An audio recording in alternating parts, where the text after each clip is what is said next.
اسلام نے فرمایا تھا کہ اگر تم مجھ سے ایک ٹہنی بھی مانگو گے تو میں تمہیں وہ ایک ٹہنی بھی نہیں دوں گا، اگر تم منہ پھیر کے بھاگ جاؤ گے تو اللہ تعالیٰ تمہیں ہلاک کرے گا۔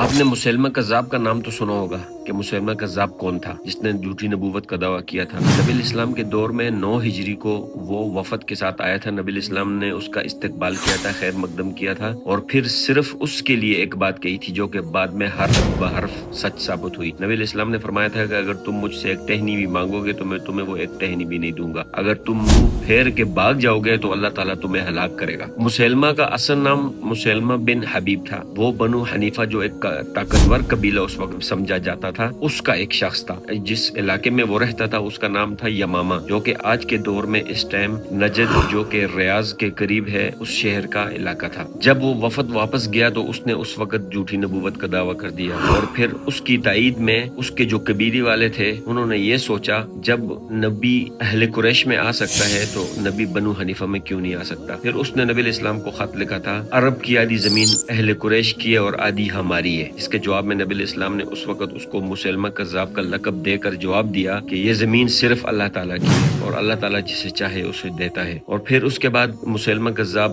جھوٹے اپنی طرف سے بے معنی عبارتیں گھڑتا تھا اور پھر لوگوں کو کہتا تھا کہ یہ مجھے بھی اللہ کی طرف سے وحی آتی ہے، اور پھر عبادتوں میں یا بہت ساری چیزوں میں وہ تھوڑا کمی کر کے یا ان میں رعایتیں کر کے پیش کرتا تھا کہ میرے دین کے اندر نماز میں اتنی کمی ہے اور باقی عبادتوں میں زکوٰۃ میں اتنی کمی ہے، اس طرح کر کے پیش کرتا تھا، اور پھر اپنے معجزے دکھاتا تھا۔ ایک معجزہ اس کا جھوٹا اسی ٹائم ثابت ہو گیا جب اس نے کہا کہ یہ کنویں کے اندر پانی نہیں ہے، میں اپنا تھوک ڈالوں گا تو پانی ہو جائے گا، وہ بجائے پانی ہونے کے وہ پانی سوکھ گیا۔ ایک چھوٹی بچی کے اوپر دم کیا تو وہ اور بیمار ہو گئی۔ اس طرح کے اور جھوٹے بہت سارے دعوے کیے، معجزے دکھانے کی کوشش کی، لیکن سب میں ناکام رہا۔ پھر جب حضرت ابو بکر صدیق رضی اللہ تعالیٰ عنہ کا دور آیا تو 11 ہجری کو اس نے اس وقت 632 عیسوی میں دسمبر کا مہینہ تھا، اس نے اس وقت جب نبی الاسلام دنیا سے رحلت فرما گئے اس وقت اس کا فتنہ شدت اختیار کر گیا، جس کی وجہ سے حضرت ابوبکر صدیق رضی اللہ تعالیٰ عنہ نے ایک مضبوط لشکر روانہ کیا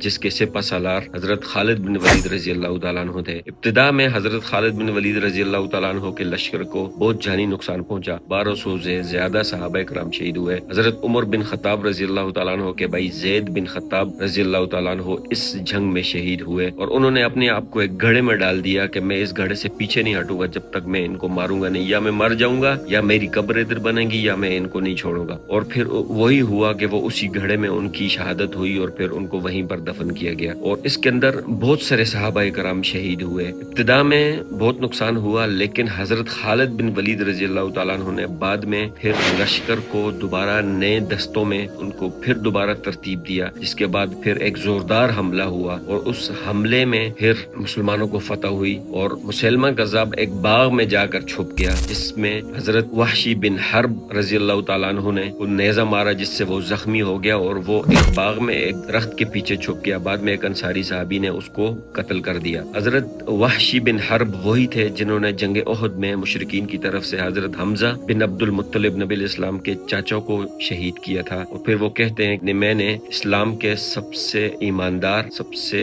طاقتور اور سب سے شریف النفس انسان کو شہید کیا تھا، اور میں نے اسلام کے سب سے حقیر اور سب سے برے اور سب سے ذلیل انسان کو بھی میں نے ہی قتل کیا ہے۔ اور پھر اس کے بعد جب صحابہ کرام اتنی زیادہ تعداد میں شہید ہو چکے تھے تو اس وقت حضرت ابوبکر صدیق رضی اللہ تعالیٰ عنہ نے زید بن ثابت رضی اللہ تعالیٰ عنہ کو حکم دیا کہ قرآن کریم کو جمع کیا جائے اور اس کو ایک کتابی ایک مصحف کی شکل میں ترتیب دیا جائے۔ پھر حضرت زید بن ثابت رضی اللہ تعالیٰ عنہ نے قرآن مجید کو ایک مصحف کی شکل دیا جو کہ حضرت ابوبکر صدیق رضی اللہ تعالیٰ عنہ کے کارناموں میں ہے۔ یہ والا کام وہ انہوں نے سر انجام دیا تھا۔ جو قرآن ہمارے پاس ابھی اس وقت مصحف کی شکل میں ہے، یہ حضرت ابوبکر صدیق رضی اللہ تعالیٰ عنہ کے دور میں کیا گیا تھا۔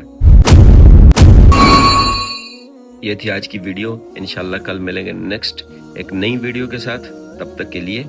اللہ حافظ۔ سبسکرائب کر کے جائیے گا۔